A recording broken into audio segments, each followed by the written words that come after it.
Eu quero trazer uma meditação em um texto conhecido por muitos, mas é bom sempre revisitar esses textos que a gente pensa que conhece bem, e Deus sempre nos surpreende mostrando coisas que nós precisamos enfocar, ou redescobrir, reaplicar em nossas vidas.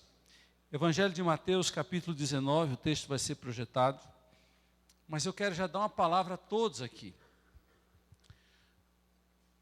Quando eu me converti, eu ganhei uma Bíblia sem capa. Eu já contei essa história milhares de vezes. E eu li aquela Bíblia assim, avidamente. E eu aprendi a ter um zelo com a Bíblia, de ter Bíblias, mas sempre carregar minha Bíblia. A Bíblia é como se fosse um diário.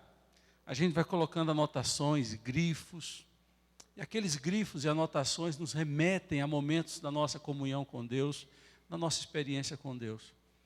Apesar da evolução, computador, smartphone, eu sempre insisto, traga a sua Bíblia para a igreja. O departamento infantil começou hoje uma campanha para que as crianças tragam suas Bíblias para a igreja. A criança precisa ter esse contato mais visual, mais lendo a Bíblia na salinha delas. E são poucas crianças que trazem as suas Bíblias. Eu quero pedir aos pais. Agora eu não posso pedir aos pais para que os seus filhos tragam se vocês não trazem. Então você precisa ter um hábito. Pode ser aquela 007, você traz ela pequenininha que cabe aqui no bolso. Aí depois você vai aumentando. Aí depois vem com uma do Deus Délio. Você está com ela hoje, Deus Délio? Está com a menor hoje, né? Essa é quase 007. Mas Deus Délio vem com uma notada daquelas grandonas. É bom. É um momento que a palavra de Deus fala ao nosso coração. Até coloquei no boletim, se você não olhou ainda e não recebeu o boletim, seria bom que você pudesse pegar na saída uma frase do Lutero. Lutero diz assim: da mesma forma como vamos até o berço, tão somente para encontrar um bebê, também recorremos às Escrituras apenas para encontrar Cristo. É Jesus quem diz: examinai as Escrituras. E a Bíblia na igreja é um casamento perfeito. Então, se você não tem Bíblia, Leomar, Chiro podem providenciar uma Bíblia para você. É muito bom carregar a sua Bíblia. Bom, Mateus 19 conta a história do jovem rico. Só Mateus diz que esse homem era jovem. Essa história é contada nos 3 evangelhos chamados sinóticos, só João que não conta essa história. E Mateus, quando conta a história, diz que esse homem era jovem. Está aí, a partir do versículo 16. Eis que alguém se aproximou de Jesus e lhe perguntou: Mestre, que farei de bom para ter a vida eterna? Respondeu-lhe Jesus: por que você me pergunta sobre o que é bom? Há somente um que é bom. Se você quer entrar na vida, obedeça os mandamentos. Quais? Perguntou ele. Jesus respondeu: não matarás, não adulterarás, não furtarás.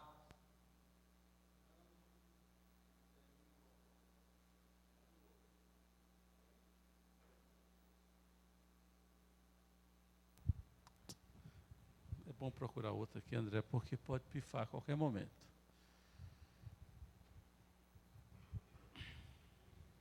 Obrigado.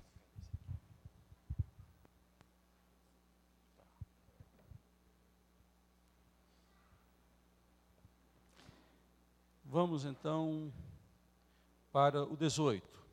Quais? Perguntou ele.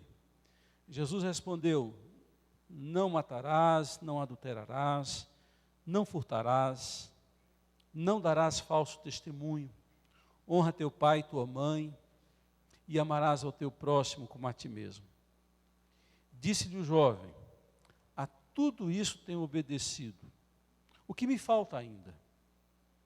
Jesus respondeu: se você quer ser perfeito, vá, venda os seus bens e dê o dinheiro aos pobres, e você terá um tesouro nos céus. Depois venha e siga-me. Ouvindo isto, o jovem afastou-se triste, porque tinha muitas riquezas. Então Jesus disse aos discípulos: digo-lhes a verdade, dificilmente um rico entrará no reino dos céus. E lhes digo ainda, é mais fácil passar um camelo pelo fundo de uma agulha do que um rico entrar no reino de Deus. Ao ouvirem isso, os discípulos ficaram perplexos e perguntaram: nesse caso, quem pode ser salvo? Jesus olhou para eles e respondeu: para o homem é impossível, mas para Deus todas as coisas são possíveis. Essa palavra possa encontrar no nosso coração guarida, e que ela possa ter significado para transformar-se em ação. Eu falei um texto conhecido, a história do jovem rico está de alguma forma no mesmo patamar da história do filho pródigo, da mulher samaritana. São histórias que quem lê a Bíblia, ela é logo lembrada. São histórias que nós temos um contato histórico e de lembrança das histórias. Mas eu quero destacar nesse texto não apenas o perigo das riquezas, mas dois outros problemas que todos nós enfrentamos e que precisamos ter cuidado, atenção e vigiar o coração. O jovem é conhecido como rico, e de fato ele era rico, e é uma coisa impressionante, coisa que acontece muito nos Estados Unidos.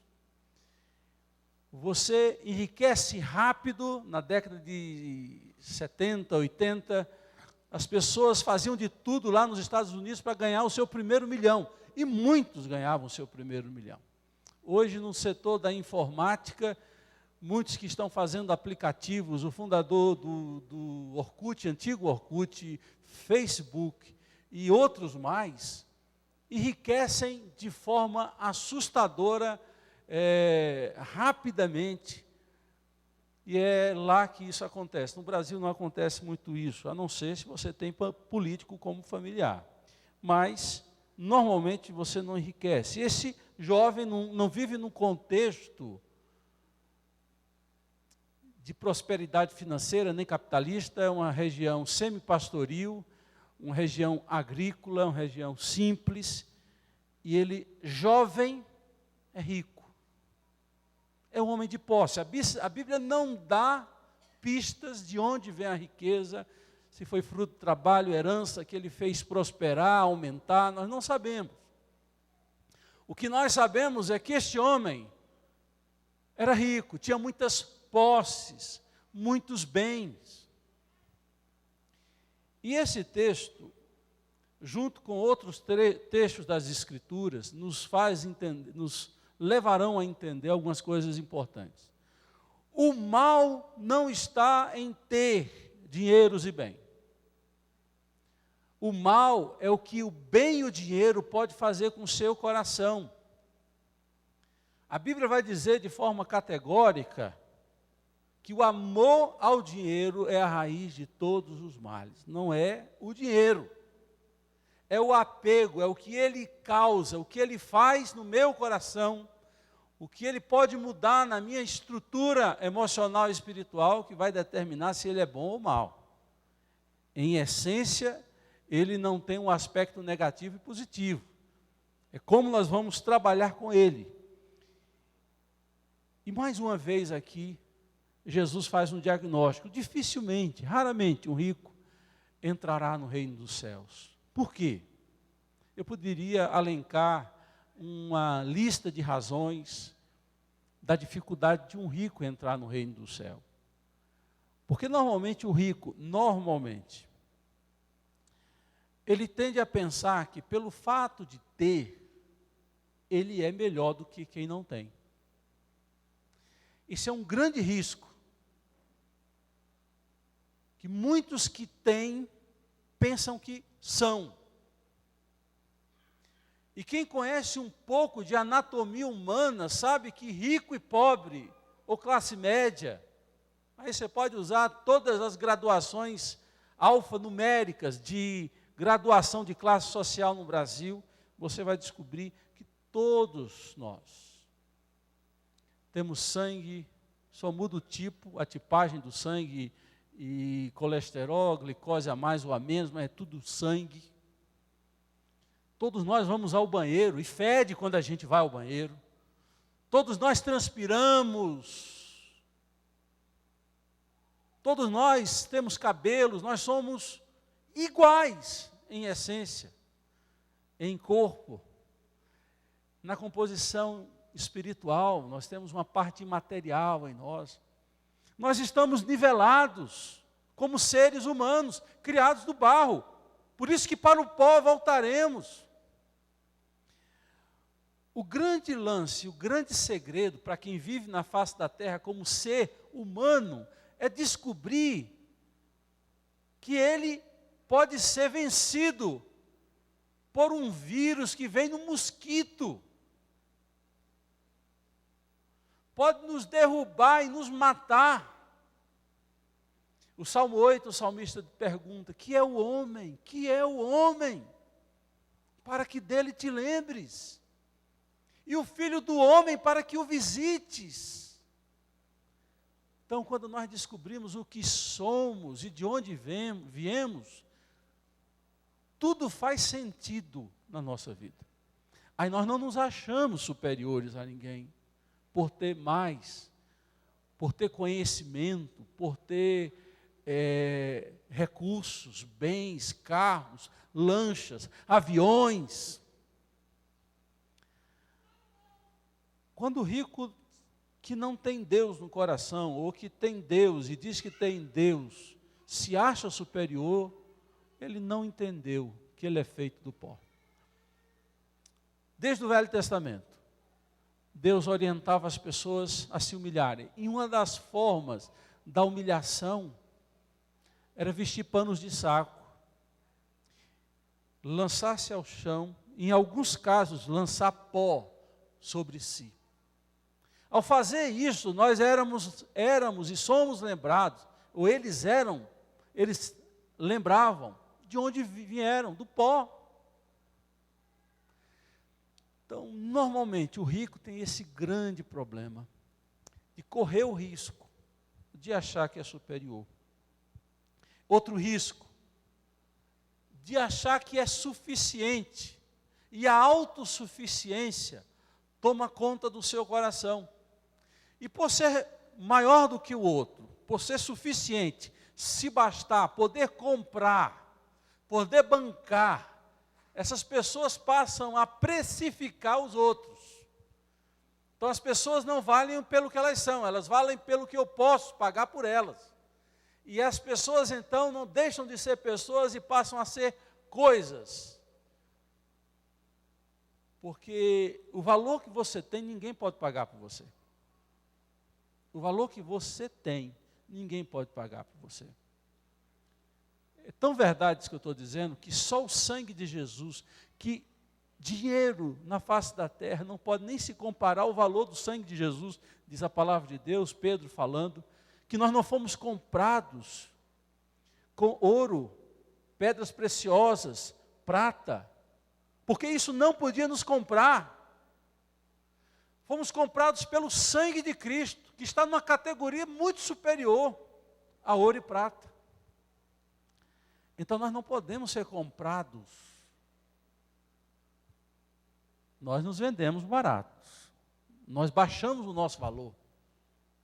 Por isso que muitos se vendem. Mas pensando no que valemos por ser a imagem e semelhança de Deus, pelo preço que Jesus pagou por nós, a gente não poderia fazer liquidação de nós mesmos. E tem muita gente que está dizendo: eu vou fazer um leilão e vou me vender barato. E muitos que têm posse, por terem posse, pensam que podem comprar. E o pior, eu poderia citar outras coisas, mas eu vou citar apenas mais uma. O Deus de muitos ricos é o dinheiro. E a Bíblia, Jesus falando disso, classifica e dá nome aos demônios que agem por trás do dinheiro, dizendo que ninguém pode servir a Mamon e a Deus. Ninguém pode servir a dois senhores. Ele dá a riquezas o nome de um demônio, Mamon. Há pessoas que são possuídas por espíritos demoníacos que agem para seduzir o coração de alguém que começa a ter e ganhar. E é impressionante isso. Se você já ouviu a história de quem ganhou na loteria, ganhou muito dinheiro na loteria, se você for fazer uma pesquisa, quantos ainda tem o que ganhar na loteria, você vai descobrir que 99% não tem mais.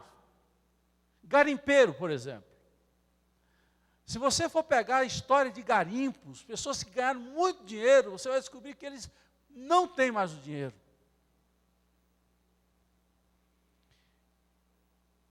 O dinheiro pode corromper terrivelmente alguém ao ponto de impedir que ele se quebre para Deus, se humilhe, reconheça o seu estado de pecador, de miséria e se chegue a Deus. Jesus diz isso claramente. Então, quando você encontra alguém que mesmo tendo, é uma pessoa humilde, é uma pessoa que partilha, que ajuda outros, você pode dizer que, de fato, Jesus converteu aquela pessoa. Jesus não está dizendo que o rico não pode ter a salvação. Jesus está dizendo, dificilmente. Ele não está fechando a porta para quem tem dinheiro na terra, porque pode ser um meio de Deus abençoar.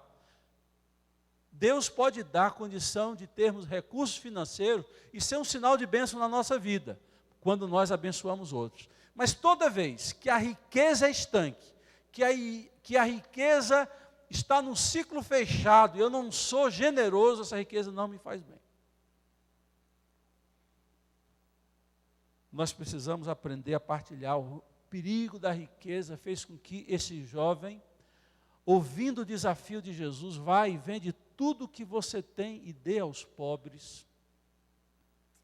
Ele saia dali triste, porque ele não estava pronto para fazer aquilo que Jesus fez, aquele desafio que Jesus fez para ele. Ele não queria e ele não cederia naquela proposta. Tem jeito para o rico? Claro que tem, queridos. Zaqueu era um rico. Você lembra a história de Zaqueu? Que desceu depressa daquela árvore, quando Jesus diz, eu quero hoje estar contigo na tua casa. E aquele homem perdeu mais do que a metade da sua fortuna para ter Jesus na sua vida. Cuidado com o dinheiro. Hoje de manhã nós tivemos uma palestra com o Eduardo Jorge, falando sobre a necessidade, nesse tempo de crise, aprender a gerir os recursos que Deus nos dá. De entender que Ele que nos supre, e como crente eu devo lidar com os bens materiais que vêm em minha mão, que vêm para nós. E foi uma aula muito edificante hoje pela manhã. José de Arimateia era um homem muito rico, aquele que deu o seu túmulo para Jesus ser enterrado. É ele quem vai, usa da sua influência para pedir para Pilatos entregar o corpo de Jesus. E a Bíblia diz que ele era muito rico. E ele então se converte verdadeiramente ao Senhor. A grande bênção, queridos, é quando nós somos senhores do dinheiro e não o dinheiro é meu senhor. Aí você diz, ufa, esse risco eu não tenho, porque eu não posso nem me qualificar como classe média, quanto mais ser rico. Eu digo, vigia na terra, porque Jesus não está falando apenas de rico, mas do perigo que o dinheiro pode causar no nosso coração. E falávamos também de manhã sobre isso, né? Às vezes a pessoa não tem, mas acha que deve viver como se tivesse, para agradar e impressionar, e o pior é que no final ele que tem que pagar a conta para pousar de rico, para viver uma vida além do padrão que ela deve e pode viver. O melhor é viver dentro das nossas condições. Agur, no Provérbios capítulo 30, vai dizer, não me dê nem a riqueza nem a pobreza, para que tendo, venha dizer, quem é o Senhor? Ou, não tendo, venha dizer, venha roubar e envergonhar o nome de Deus. Não me dê nem a riqueza, nem a pobreza. Então, o lidar com o dinheiro pode fazer em mim um estrago terrível. Quando eu sou escravo do consumismo e acho que tenho que comprar tudo, comprar em 10, 12 vezes, sem ter como pagar, sem ter fontes certas, e dizer que isso é fé. Crente é uma categoria de pessoas, às vezes, esquisita. Eu lembro que quando eu era pastor em Taguatinga, uma pessoa me procurou e disse, pastor, eu fiz uma compra aí, na época, R$400, em 95, R$400 era muito dinheiro. Porque tem que comprar R$400 para ser sorteado e eu vou pagar todas as minhas dívidas. Eu olhei para a pessoa assim, não estou acreditando que você está me dizendo que você fez isso. Você gastou o que não tinha para ter um cupom. Aí não é aposta, não é jogo de azar, pastor, porque eu ganhei o cupom, eu comprei lá R$400 no mercado, então tive direito a um cupom. E eu vou ganhar, pastor. Eu disse, quem te garante que você vai ganhar? E você não tinha esse dinheiro para gastar. Isso é tentar a Deus. Eu falava um dia desse sobre o que é tentar a Deus. É fazer a burrada, a besteira e dizer, Deus, se vira, cobre. Isso é tentar a Deus. Isso não é usar de prudência e sabedoria. Mas esse é o primeiro problema que esse jovem tem que enfrentar e que nós temos que enfrentar todo dia. Quando você lê primeira carta de Timóteo, capítulo 6, Paulo vai falar da riqueza, do perigo da riqueza, e ele vai dar 2 conselhos. O primeiro conselho ele dá aos ricos. Depois ele dá aos que querem ser ricos. E você vai descobrindo no conteúdo da carta que Paulo escreve que as exortações que ele dá e faz a quem quer ser rico são mais severas do que as recomendações que ele dá a quem já é rico. E está falando de crente rico. Que se a coisa acontecer, querido, louva a Deus, mas não viva desesperadamente para ser rico. Não viva fazendo o que é errado na ânsia e no desejo de acumular tesouros na terra. Porque ao fazer isso, você corre um outro risco, de vender sua alma. E acumular tesouros na terra e viver internamente pobre. Porque você não tem tempo para Deus, não tem tempo para você, não tem tempo para a família, não tem tempo para vir à igreja, mas enriqueceu. E aí? Se as coisas forem acontecendo, louve a Deus. Mas não viva com o propósito de ser rico, viva com o propósito de ser uma bênção. A teologia da prosperidade é que diz, se você é rico, você é abençoado. Por isso que você vai encontrar na televisão, minha empresa estava quebrando, a minha empresa agora está bombando. Eu tinha um Fusca, hoje eu tenho 3 carros na minha garagem, um Mercedes, um Audi, aí você vai destacando os carros que você tem, como se isso fosse sinal de bênção. Jesus diz que a riqueza traz perigos para a nossa vida. E a Bíblia diz que acomodar também na pobreza e na preguiça também traz problema para a nossa vida. Qual o segundo problema que esse jovem tem que enfrentar? E que nós também temos que enfrentar? O perigo da religiosidade.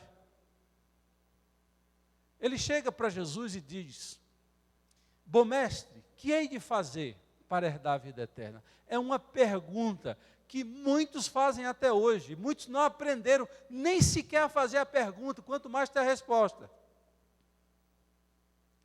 Toda vez que eu me aproximo de Deus e pergunto o que é que eu tenho que fazer, é desmerecer o que Ele já fez por mim.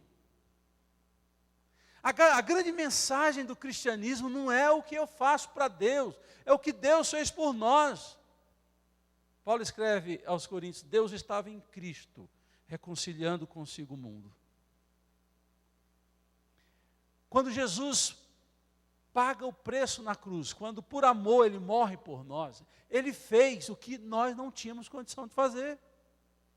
A nossa culpa era tão terrível diante de Deus, que mesmo eu morrendo por mim mesmo, não pagava 1% da dívida espiritual que eu tinha. A única saída era Deus enviar o seu Filho para morrer por nosso lugar, porque Ele tinha qualificação da sua morte, ter legitimidade de pagar um preço espiritual que nós não podíamos pagar, nem nós, morrendo, pagaríamos a nossa dívida. Era apenas a condenação, e não pagar uma dívida a Deus. A nossa morte era fruto de condenação. E Jesus então morre e paga o preço, está quite, está consumado, diz Ele. E tem muitas pessoas que se aproximam da religião, porque muitos se aproximam da religião, outros se aproximam de Cristo. Há uma diferença muito grande entre você se aproximar de uma religião, de uma denominação, outra muito grande, diferente, é se aproximar de Cristo. Ao se aproximar de Cristo, primeiro, depois você procura uma denominação, você procura uma igreja para ficar. Senão você pode correr o risco de vir para uma igreja, gostar de uma igreja, da dinâmica, da organização, do estilo de culto, da música que toca, da pregação que é feita, e gostar do ambiente religioso, e nada acontece dentro de você. É por isso que Jesus diz: vinde a mim, vós que estáis cansados e sobrecarregados, e eu, Jesus, vos aliviarei. Se nós não passarmos primeiro por Cristo, a igreja pode nos enganar, a religião pode nos enganar, porque ela se torna uma tábua de salvação, e eu penso que, estando na igreja, eu estou salvo. Durante muito tempo, eu não sei se mudou na igreja católica, as pessoas tinham medo de ser excomungada, porque na doutrina católica você é salvo quando você está na igreja. A reforma protestante, uma das divergências era esta, porque a igreja católica dizia que aquele que está na igreja é salvo. Henrique IV, rei da Inglaterra, a gente fala muito do Henrique VIII, né? O Henrique IV foi excomungado pelo Papa. Esse homem saiu da Inglaterra, foi para Roma, ficou ali pedindo perdão ao Papa. O Papa deixou ele passar dias na porta do castelo, tomando neve no lombo. Porque a lógica era, se você é excomungado, você não faz nem parte da igreja da terra, nem do céu. E a Bíblia diz que aquele que está em Cristo é nova criatura, não é estar na igreja. Quando você está em Cristo, você é incluído na igreja. Mas você tem que estar em Cristo. Tem que confessar os seus pecados a Ele tem que te perdoar, você tem que construir uma relação de amor, de amizade, você tem que viver para Ele, para a glória dEle. Isso é o que nós chamamos de uma conversão que gera frutos. Mas note, o fazer para Ele vem depois dele ter feito por mim. Toda vez que eu quero ser salvo fazendo algo para Deus, eu não vou ser salvo. Porque isso é obras. Muitos já sabem de cor Efésios 2, versículo 8. Pela graça sois salvos, mediante a fé. E isso não vem de vós, é dom de Deus.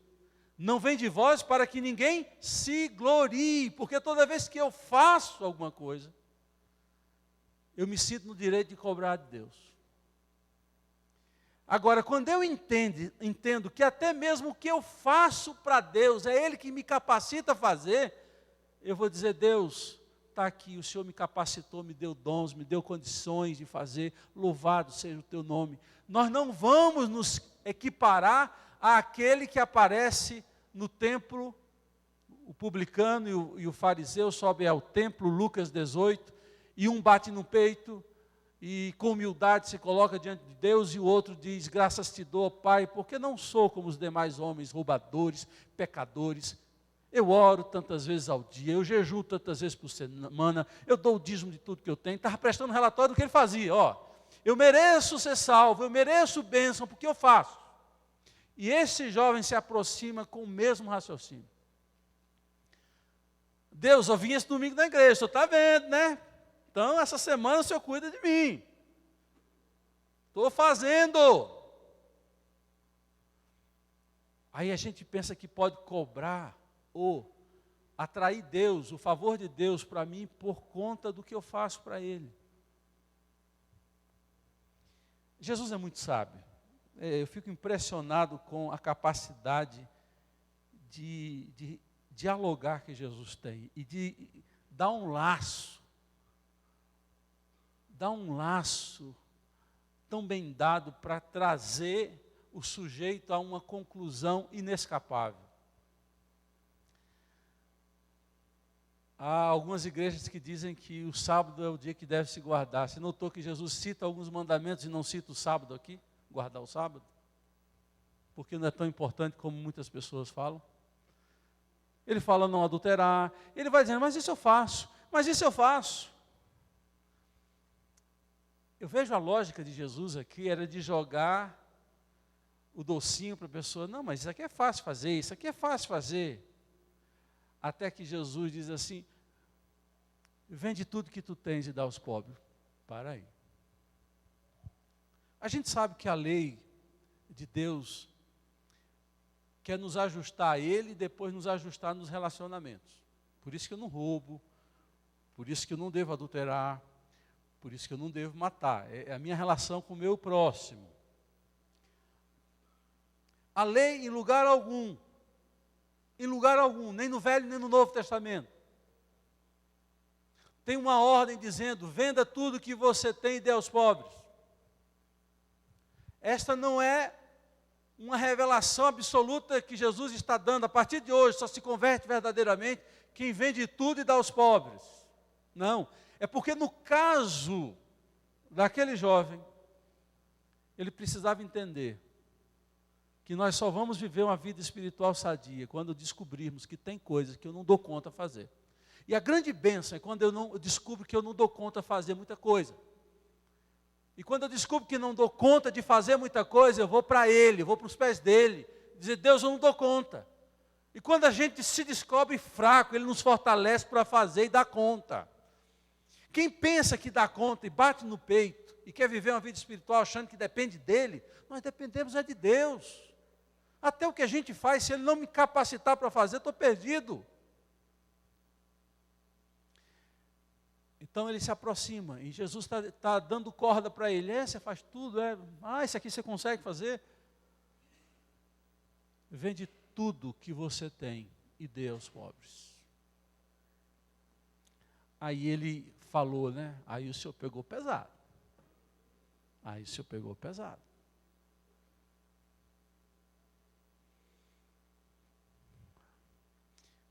Jesus estava dizendo para aquele jovem rico, que a riqueza dele estava impedindo de ver os outros. Ele só pensava em si. Até quando ele obedecia pensando no que ele iria ganhar com aquilo.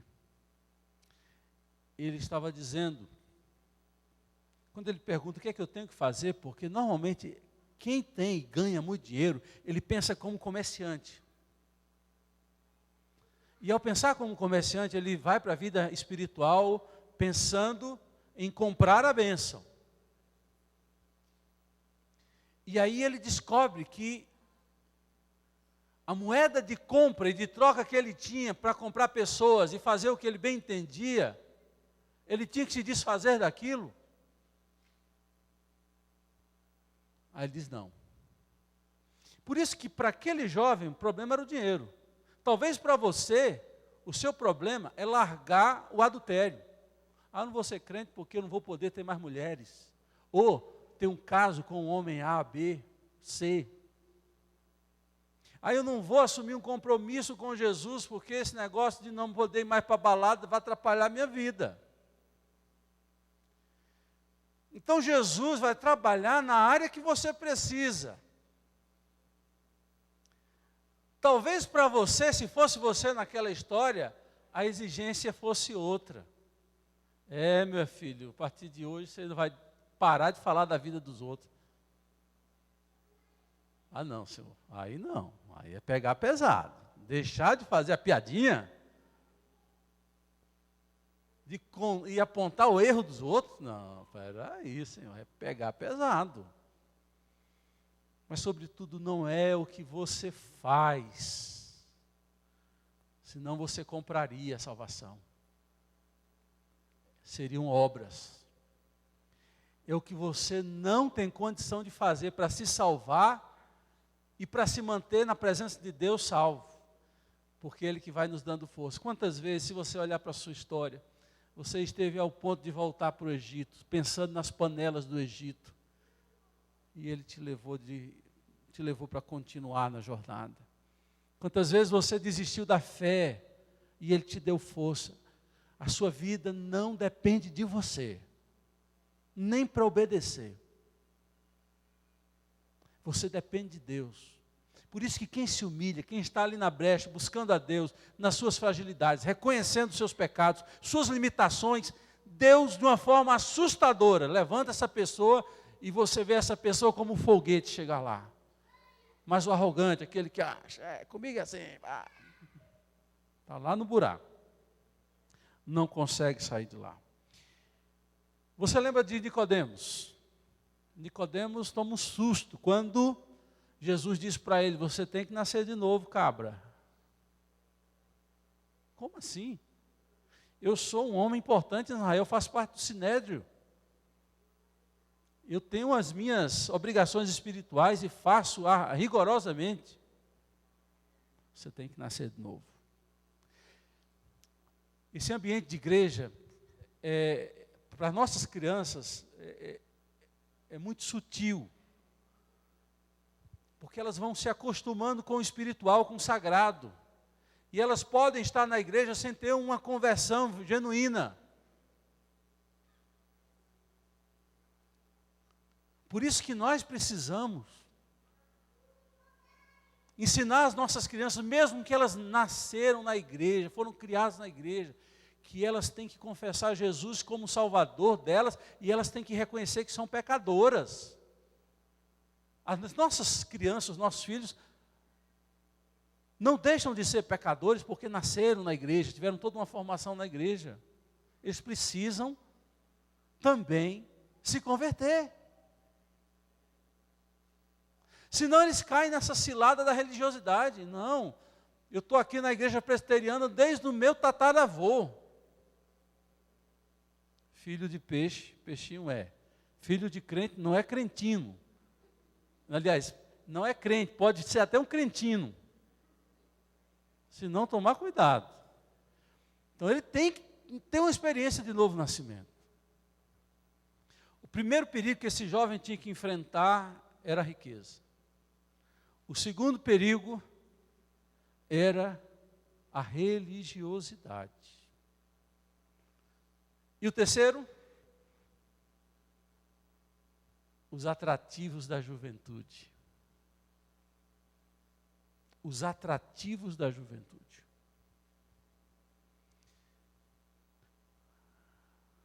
Todos nós aqui já fomos jovens. Os hormônios à flor da pele, a menina começa a vestir a saia curta. Luiz Gonzaga tinha uma música, ele era vivo, ele dizia assim, vou tentar lembrar da música de uma parte, ela só pensa em namorar. Essa era uma parte da música. Chega uma fase da pré-adolescência para a juventude, que os hormônios batem na porta, meu querido, e o jovem diz assim: pai, dá-me a parte da minha herança, porque eu quero aprender, aliás, eu quero aproveitar o que o mundo tem para me oferecer. Nada vai escapar. A juventude pode nos atrair para o abismo. E como atrai muitos jovens? Quantos amigos você perdeu para a droga? Quantos amigos você perdeu porque estava bêbado dentro de um carro? Às vezes nem estava dirigindo, mas estava em má companhia. E morreu num acidente. Quantos jovens estão presos na pornografia e pensando em vivenciar isso nos seus, não é nem namoro, nas suas ficâncias? Alguns jovens Normalmente os que nascem na igreja, que eu referi há pouco, eles ficam fascinados com essas histórias de conversões, esses testemunhos de pessoas que foram no fundo do poço ou no chiqueiro. E Deus tirou-os de lá de forma retumbante, e eles conheceram o amor de Deus e foram libertos dessa vida de prazeres, de badalação. E muitos jovens, poxa, que história linda, eu quero também fazer o que eles faziam para Deus me tirar de lá. Não pense assim. Você não sabe o privilégio que você tem de não ter andado na lama. Você não sabe o privilégio que você tem de não ter sua mente poluída. É uma dádiva de Deus que você está aqui na casa do Pai. A história do filho pródigo. Por um lado, houve uma festa porque o filho que estava morto reviveu e Deus trouxe para casa. Mas quem ficou em casa ficou com raiva. Senhor, Pai, é o mesmo que está chamando de Senhor, porque ele via o Pai como Senhor e não como Pai. Ele diz assim: o Senhor nunca me deu um novilho para que eu fizesse uma festa com os meus amigos. Mas ele nunca viu a bênção de ter sido preservado do mundo, que engole, que mata, que consome. 200 e poucos formando em medicina, cursando de direito, morreram 250 e... Cadê? Tem uma legítima representante de Santa Maria aqui. 242? Morreram. Numa igreja. Não, numa boate, querido. Numa boate. Ah, pastor, mas estava curtindo, era um momento, não vou entrar no mérito. Só sei que não foi dentro da igreja. Perderam a vida. Porque, claro, a juventude nos atrai a isso sim.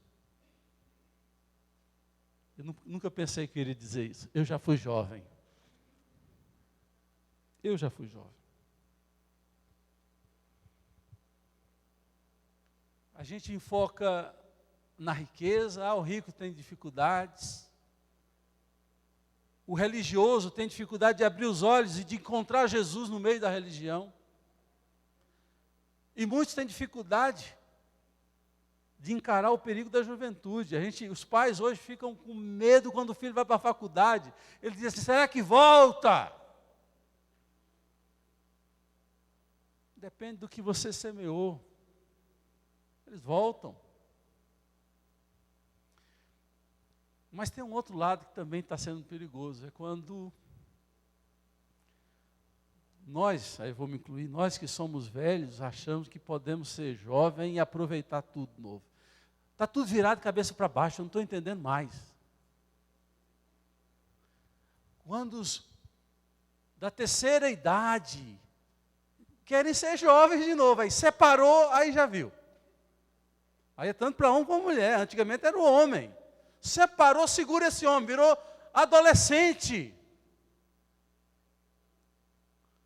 Aí quer ser jovem. Aí quer beber, quer viver uma vida sexual que ele nem sequer viveu na juventude. Compra 1000 cartelas de Viagra, toma 1, 2, 3, no terceiro dá um derrame, morre. Morre.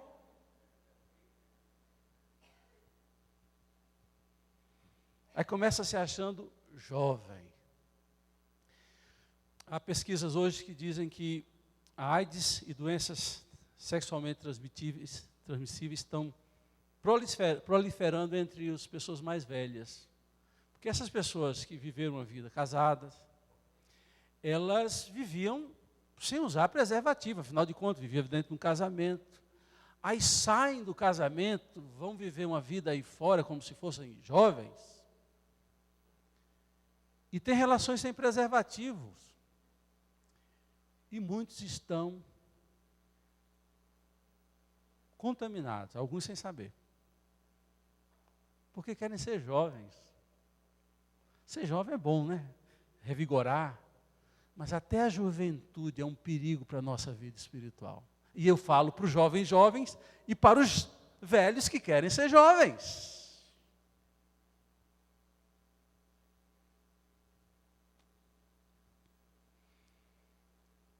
Abram comigo, por favor.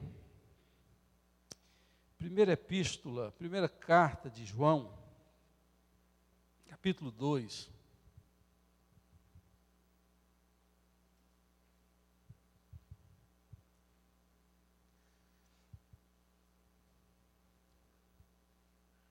Primeira epístola de João, capítulo 2.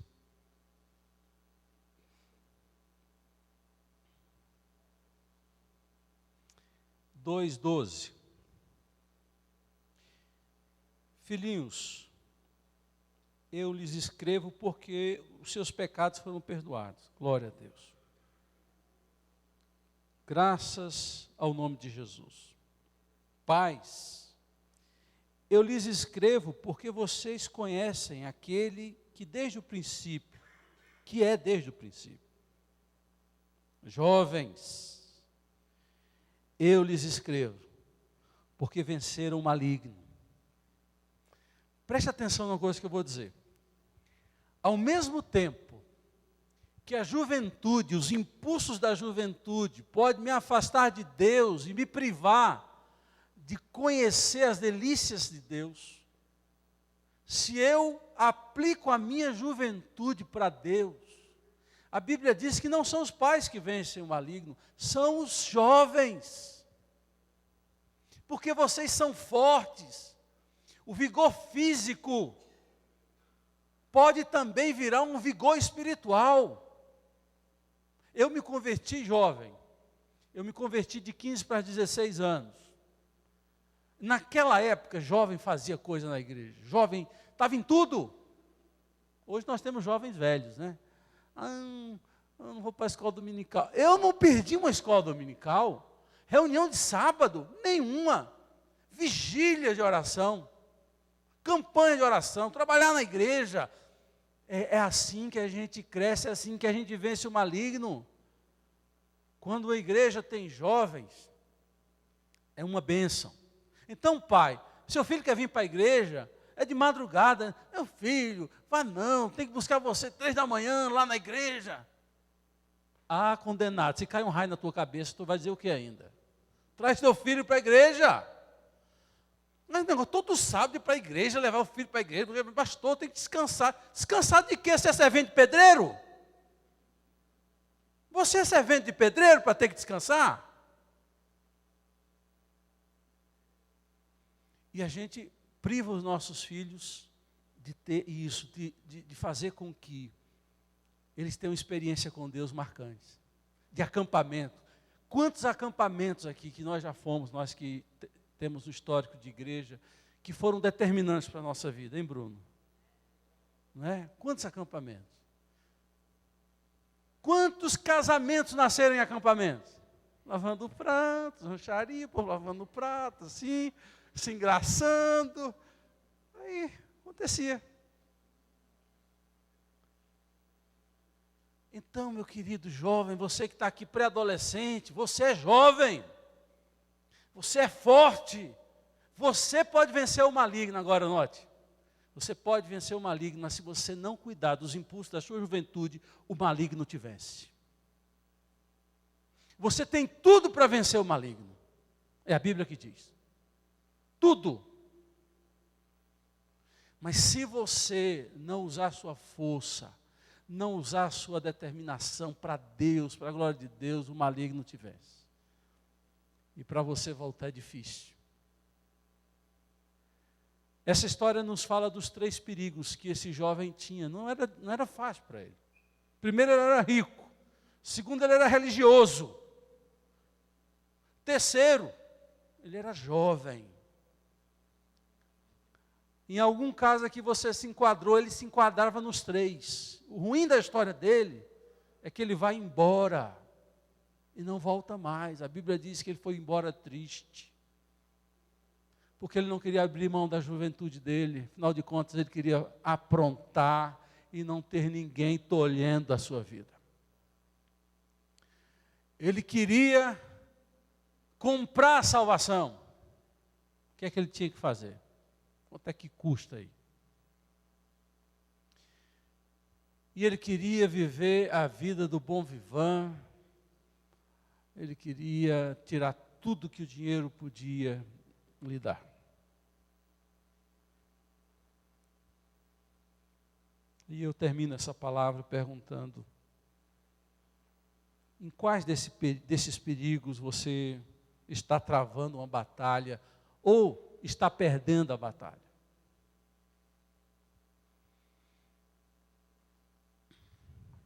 Há outra coisa.